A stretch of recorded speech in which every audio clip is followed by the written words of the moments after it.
Hello, and welcome back to Gossip Session, a series here on Pisces Prince where I take something revolving around the internet or pop culture and I give my unsolicited 2 cents on them.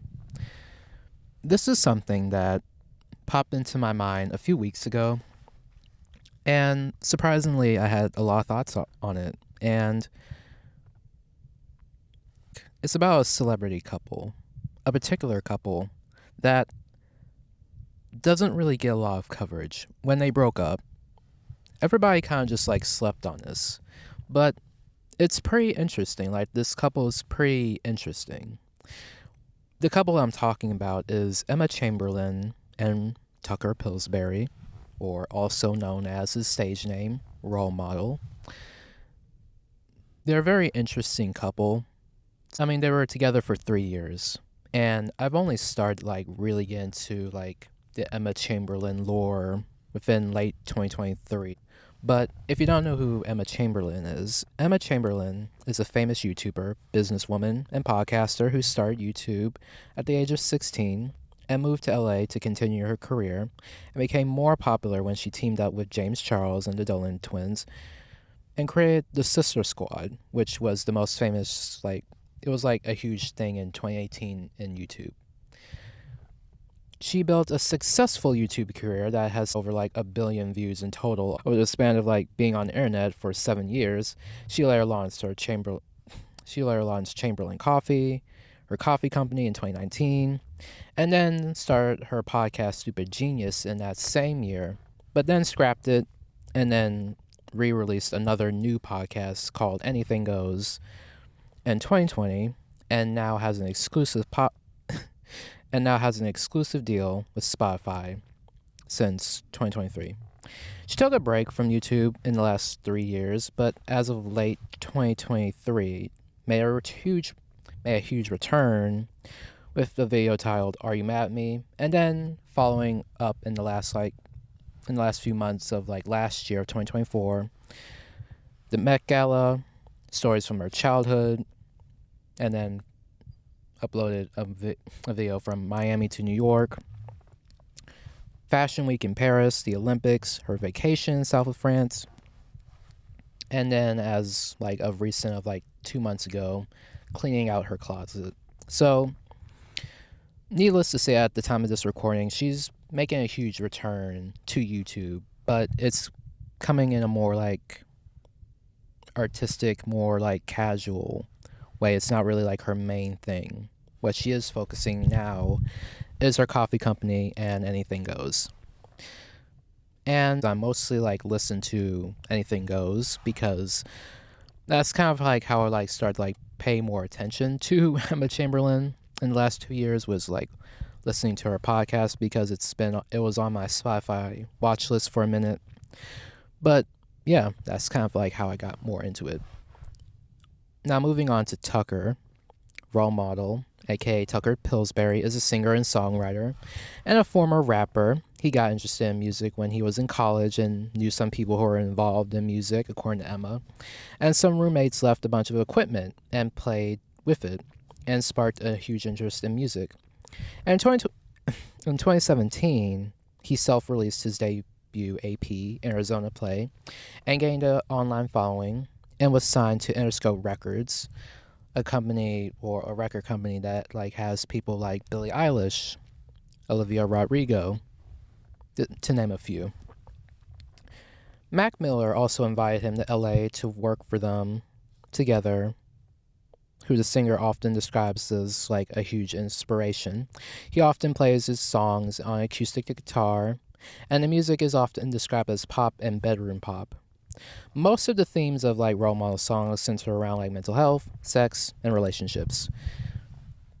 When you look at these two separately, some people might not think that they make sense as a couple, but watching I guess the one interview they did, because in February of 2023, they hard launched their relationship with an interview and photo shoot and a couple quiz with GQ, and we got to see them it was we were outsiders looking into their relationship, and we kind of saw how these two work together, and seeing them even joking around in the couples quiz, it really did like give us like more insight on like why they work in a way, and it was very cute. In general, role model and Emma Chamberlain's relationship is the perfect example of like private but not a secret. And although like Emma has constantly said that this is like her first public relationship where like, oh, like they just told the world like, hello, we're dating. In my opinion, it doesn't really like seem like a public relationship. It was just more like, you just did like a photo shoot and a couples quiz. I feel like we just have different opinions on like what is a public relationship, because like to me, in these days of age, like from how I see it, a public relationship is where like they constantly like feature each other on their social medias. They make content together. They like she was constantly like star in his like music videos if they were like super public about it. That's kind of like how I see it. Like, because like I've watched couples make like content about their relationship. That's kind of like that was like the majority of content that I did watch in 2019. That's my idea of a public relationship, where you like put your entire relationship online, and like anybody can like make comments about it. And if you're like a more public figure, you would make like content with your partner all the time and document your entire life. So that's kind of my idea of a public relationship. But people already knew that they were together before they even like hard launched their relationship with GQ. Well, this was mostly because around this time Emma was getting like a lot of paparazzi in 2020, and there were like videos of them together. Specifically, like there was like a paparazzi video of them like at Sour Ranch, which was like a restaurant in LA. Then there was like a video of her walking out of that same restaurant, maybe on a very different night. And they were asking her about like this YouTuber, I think Willy Wonka. And Tucker was by her side the whole time when she like was saying like, yeah, like, am I in a relationship or not? Like, she was kind of like alluding to that fact. So, again, we already knew that they were together. Even before I like got even more interested in, like, I got more into like her content in general, I already knew they were together. And needless to say, like, it was like the perfect like example of like how like if you're in the public eye or in general, you're just, I feel like that's just how relationships should be sometimes, like just private, but it's not a secret. Like, it's no secret that you're dating this person. We all know. It's just, you know, you just don't always share too many like details. Like, maybe they would make an appearance in a photo dump on your social media, and maybe you would like feel the need to like post them on your story at times, occasionally. But for the most part, like, you know, like your relationship is just your relationship. It's just private. It's just for y'all. So it was the perfect scenario, because like when the news like surfaced that they broke up, there wasn't like so much like frenzy, not a whole lot of coverage. Like when it would like hit my own like Instagram like feed, because that's how I found out, through like Instagram. A lot of people were like saying, "Wait, who?" Or like one that was kind of funny, someone named their child role model. Seriously, it had something to do with that, but in general, it wasn't that public to the point where like where everybody was like talking about it, or it was just like a huge like thing on the news. It wasn't like J Lo's divorce. That wasn't really like the big topic on everybody's mind. So everybody kind of just like slept on it, and like the only people who were like generally like grieving in a way, it's just simply like their fan bases, which are like mostly like online fan bases, and mostly because like Emma Chamberlain is, like a YouTuber and an influencer. Well, not really. Well, she's mostly like a YouTuber. So even though she's transitioned almost seamlessly into like pretty like well-known celebrity, she's a different kind of celebrity, as in like she doesn't like she's able to like be more normal to an extent, whatever normal is, but she's able to like, I guess nowadays, like go out in public and maybe like not a whole lot of people would like automatically recognize her unless like there were more younger people, you know. But that was kind of like a good scenario for them. But back to the GQ interview. So I'm gonna like read a little bit of their interview because, well, their interview was like pretty sweet. I'm just gonna like read a little bit, like mostly on like how they met in general. Okay, let me like find like where they talk about time that they met.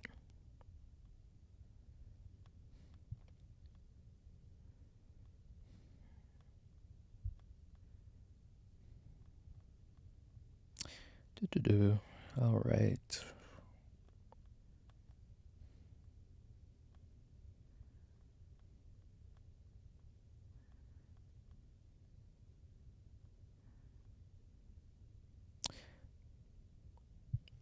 So, as I'm reading, it says Tucker has a messy 90s heartthrob hair and a torso full of old school tattoos and speaks with a low, careful effect. Emma, professionally a chatterbox who's spiritually more apt to throw spaghetti at the wall and see what sticks, tells me she admires how Tucker tries to do everything as precisely as possible. I'm curious about his perspective on their private but not so secret aura, which he maintains is uncalculated. Tucker says, we are just trying to be professional within our own careers, Tucker tells me. The reality of him dating a social media supernova who's been momentally famous since she was 16 makes for some inherent unevenness. We had conversations about it from the start. My goal was to never be able to attribute my success or anything to someone else. I was always very proud of what I had built, so I was very scared I was going to lose that. After a roll-licking headline tour at a festival circuit last year, he feels confident that he hasn't. We have a very unproblematic, safe, private relationship. When we want to be private, relationship. We are never going to be posting photos and selfies of us on a beach in Cabo. That said, it's not like Instagram hasn't been of critical importance in their courtship. While they had some mutual LA friends, their relationship started out like many modern romances. Tucker slid into Emma's DMs to say her fit pic was fire. She remembers the outfit, a maroon turtleneck, black Dickies, and black boots. But Tucker confesses the first moment he really fell for her was, incidentally, the day he first downloaded TikTok. Scrolling through his feed, he caught a video of Emma, as he recalls it, trying to twerk to a Dayglow song in the bathroom and surprising herself as her ass moved a bit. For some reason, I don't know why. It had nothing to do with the twerking, I'm not a fucking creep, but it showed her personality. This to me actually makes perfect sense. I feel like I'm good at reading people through a screen, he clarifies, which is a very useful dating skill these days. As the universe would have it, all this went down in the first couple of weeks of March 2020. They texted nonstop for 2 months before they ever met in person. We were all desperate. We were scared of being alone, he admits. They were sending goodnight texts way too soon to be doing that. You do this thing where you're texting someone for 2 months when you're just fantasizing about the meeting every day. I was like, oh my god, she's going to jump into my arms. When they finally met, however, that is not what happened.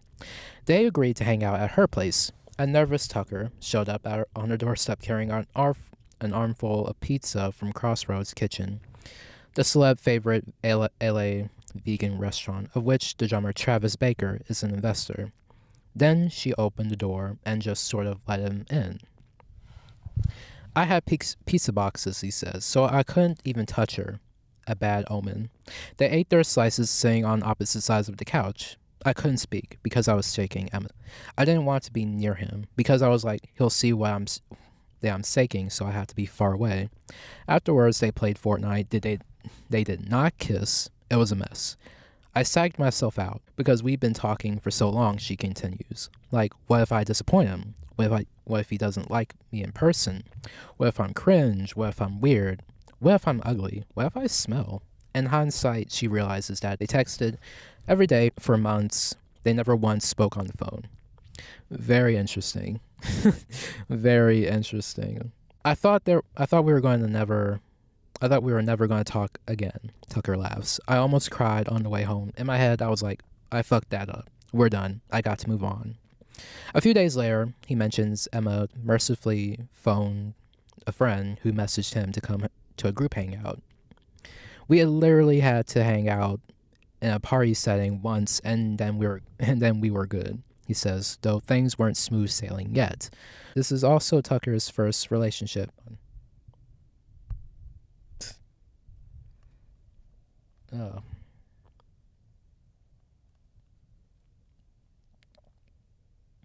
I'm curious, on a scale of 1 to 10, how is he feeling about being in one so far? Truthfully, I always genuinely been against them. I can't express it though, he admits. I really was never picturing myself truly being in love. You spent time. There had been some flings, but he never felt the feeling of being in love with someone and just wanted to take care of them, which just makes me sound like a dick. But I've honestly never, aside from my best friends, I've never felt the desire to take care of someone and be there for them. He pauses, considering if these are the right words. I never thought that you could have someone that you feel like is your best friend, and you want to sleep with them. Then you met Emma. That's what clicked, he says, laughing.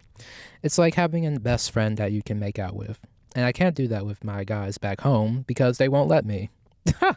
That's funny. While Emma is made a living off of sharing sharing the gnarly details of her life over the years, she's been historically private about the particulars of her romantic life. Zits and tonsil stones and IBS have always been fair game for content, but love, or the respectfully I think about you sexually of it all, has not. Plus, for a long time, her YouTube persona has been sort of a long-term ode to being alone. The difference is I've grown up on the internet, she says. I started as a teenager, and I think a lot of times people still kind of feel like I am a teenager, which is understandable, but I'm an adult now, and it's real stuff. For Tucker, who had never watched one of Emma's videos until they started talking, after which he watched all of them, the personas never mattered much. When he first messaged her on Instagram, he says, it was a dark time, and I was very much like, fuck it. I got a DM from her the next day, and I was blown away. I freaked out, called all my friends, and I was like, do you know who Emma Chamberlain is? None of them knew who she was, he laughed. It's not really our world. My friends and mine back home, she's now best friends with my friends. We go home and they talk.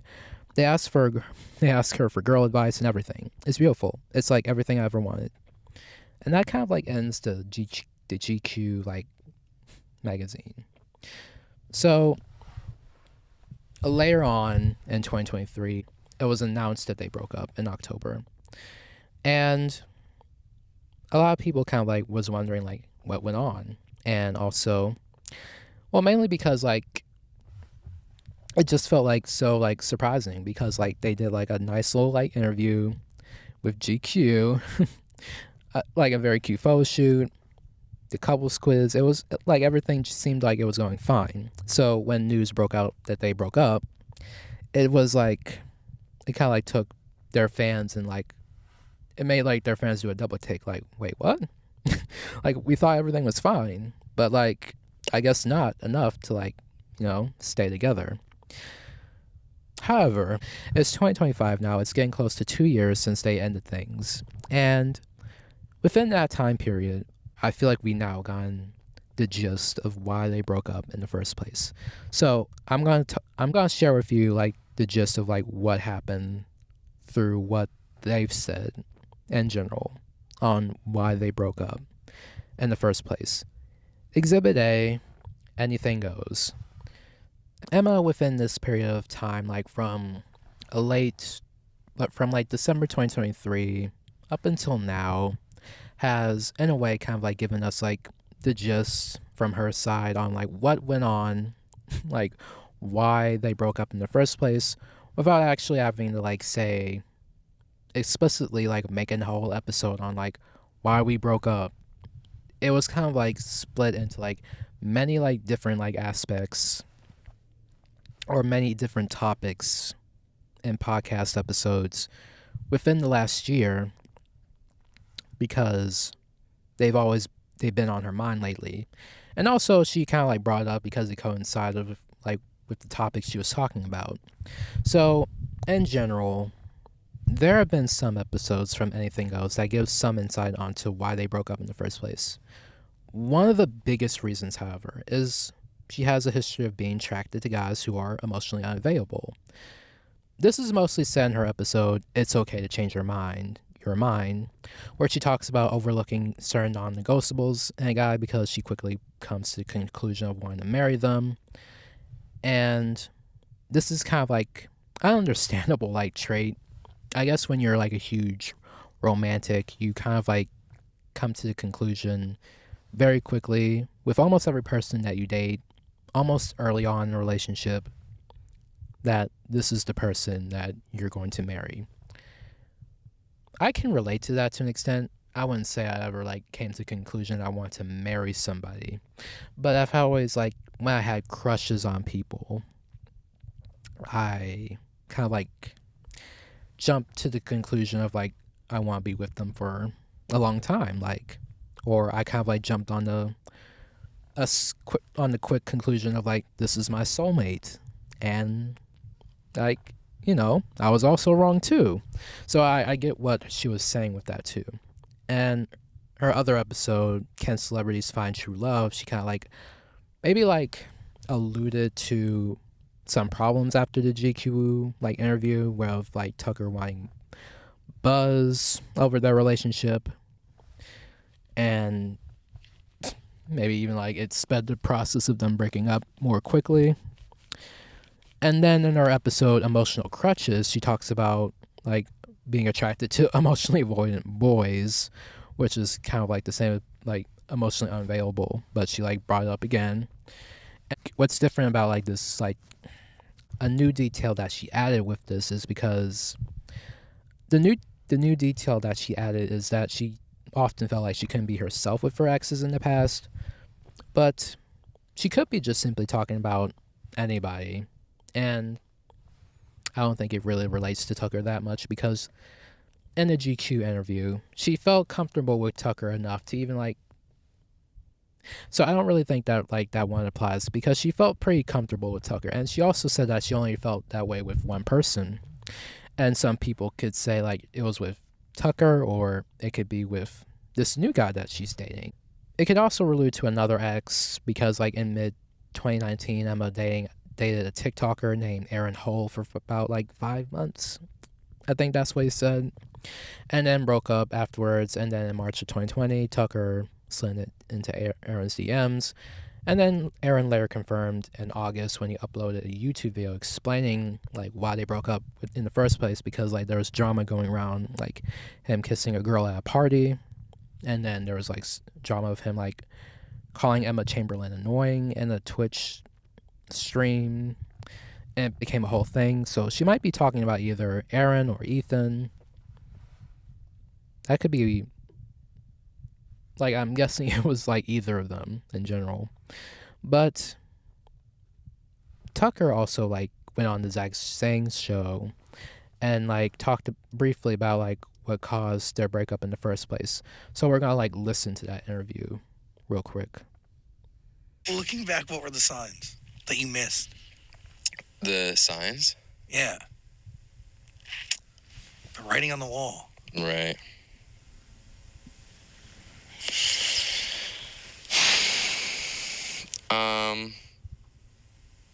To be honest, well, the thing is like, I knew there were things that were problematic while I was doing them. And I would say that too. Like, I was very weirdly Communicative? about that. And I was just, like, going home a lot, and kind of, again, like, creating space and, like, leaving LA a lot. And not really having a reason why to tell that person. And for me, it was just to, like, get out and go home. I was very homesick too, and that was a huge part of it. And I just wanted to go home alone and be with my friends and my family and, like, have some normalcy. And I think that would be very confusing for the other person. I think it's like, why are you running away from me? Which wasn't really the thing. I think that'd be confusing. And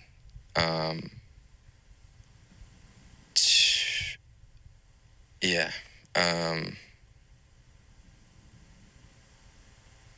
Yeah. I don't know. What were you running from? I don't know. Because it was something.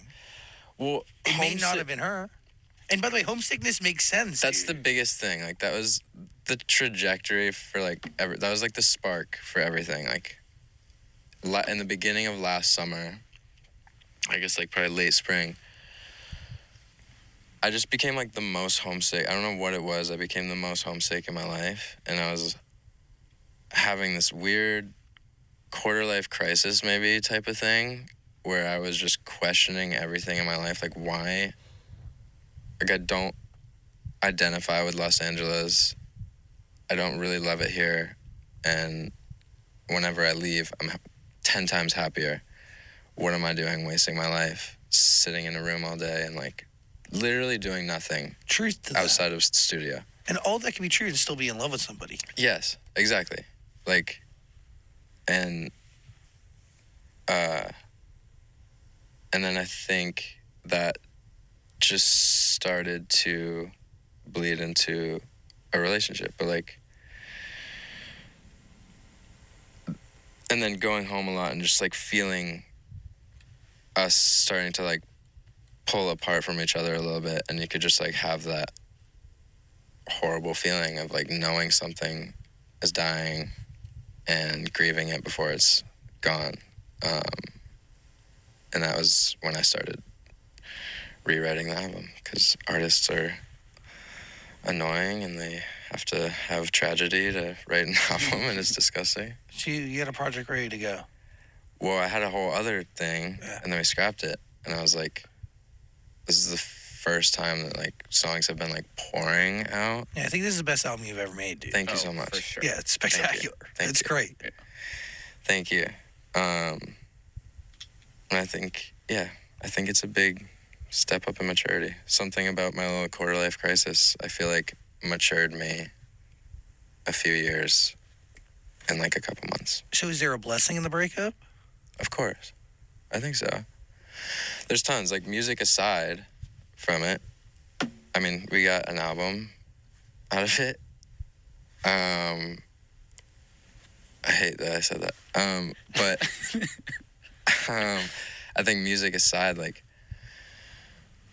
there's something that happens that has always turned me off of relationships, where you just start to, like, block out everyone else in your life, and you never see them again, and you never hear from them again. And I've always hated that. Like, I've always tried to talk my friends out of relationships because I know I'm gonna lose them, and I hate it. And we're very protective of each other. So, like, it's like when you quit smoking weed. Like, if you're a weed smoker for years, and then you stop. After like a week, the fog lifts, and you're like, holy shit, this is amazing. I can like think clearly.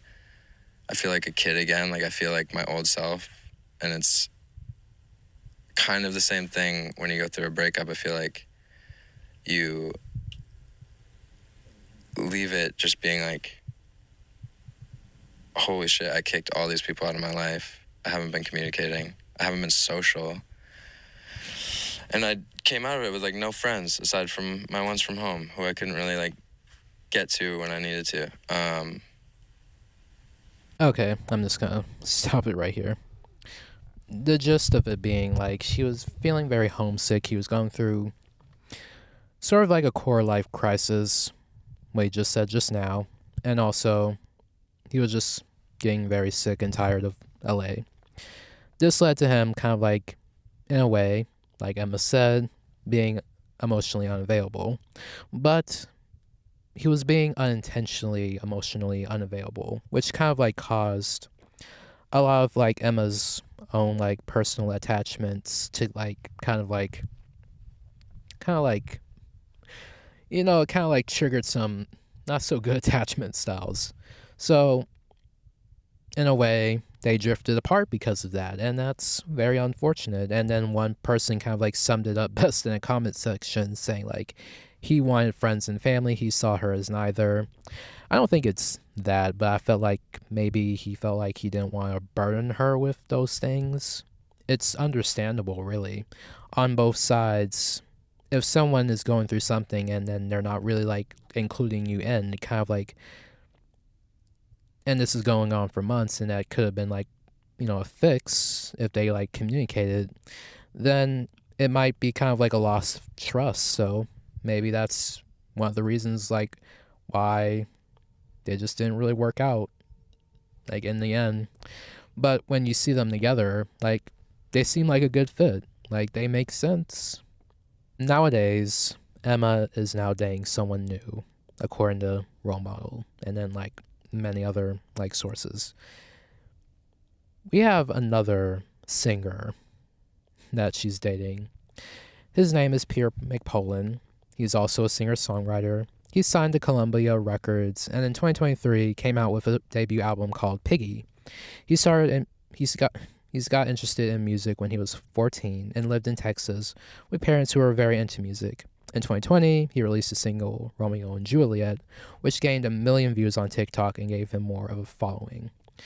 And Emma is now dating him. So the timeline of their relationship started, and I think it started around December of 2023 when a fan took to Reddit to say that Emma was seeing someone new because of her Spotify playlist and saw that 2 of Pierre's songs were on there.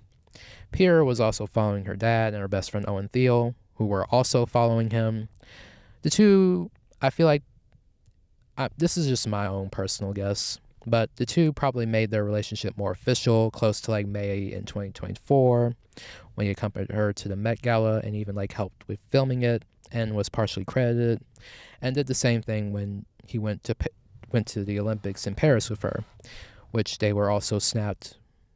They're also like pictured together watching the women's gymnastics.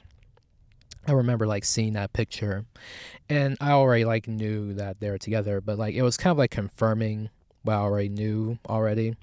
And also in that picture, he looked like Louis Tomlinson. Like a lot of people were saying that, which is true. Like with the little fade that he had like on his like little cheeks. Anyway, the pair also like recently soft launched their relationship on a Halloween with a picture of Emma dressed as Wallace and Pierre as Grumman on their separate Instagrams. And as of like today, they also like spent New Year's together with Sabrina Carpenter because people saw them and Sabrina Carpenter's recent TikTok video. And yeah, as of like now, they're still going pretty strong. I don't really have that many like thoughts on like these two together. I haven't really heard of Pierre McPolin up until now. When I heard rumors, like when fans started like speculating that they were dating. But like most of the comments people have been saying is that he looks exactly like Role Model. like some would say that like Emma moved on pretty quickly from role model, but we all kind of like process breakups in our own little timeline. And I was thinking of this last night. The relationship probably could have like ended like maybe like earlier before it even like reached like before they even like announced that they broke up. Like even though like Emma posted like an episode of her podcast, Is Romantic Love an Illusion, like the same like week that the news broke out, it could have happened maybe like a month before. But I'm saying this because like someone like I think there was like a Dumois post that like came out earlier saying that Emma was at Fashion Week and someone asked about where's Tucker, and then like she said like yeah, we broke up. So that's where I'm getting it from. So this probably happened like probably earlier before like news broke out. So anyway, I guess people are like kind of like saying that she moved on pretty quickly is because like Emma's always like classified herself as a serial dater. I mean, like it can kind of be like a red flag sometimes because like she mentioned in her breakup two-part series on Anything Goes, she's never been single for a very long period of time, which again makes sense based on her dating history timeline and like that the public knows of, and like when Tucker and her started dating. So like it was pretty like not very long until like her and Aaron ended things, and then Tucker came into the picture then, and yeah. But at the end of the day, it's Emma's life, and her and Peter seem like a nice couple. Like it's kind of all I have to like talk about for this episode. This has been the first gossip session of 2025. So how we're feeling? Are we like feeling like entertained or something? Anyway, uh, anyway, that's kind of all I have for today. So thank you for listening to Pisces Prince. You can find the podcast on Spotify, Apple Podcast, Pandora, iHeartRadio, anywhere you stream podcasts, especially YouTube. You can follow the podcast on social media, Instagram at Pisces Prince Podcast, all lowercase. You can follow me, Nick.Marshall02, all lowercase, on Instagram. And I'll talk to you guys very soon. More gossip sessions in the future. And I hope you guys have a beautiful rest of your day, week, month, year. And yeah, I'll talk to you guys soon. All right. Love you. Bye.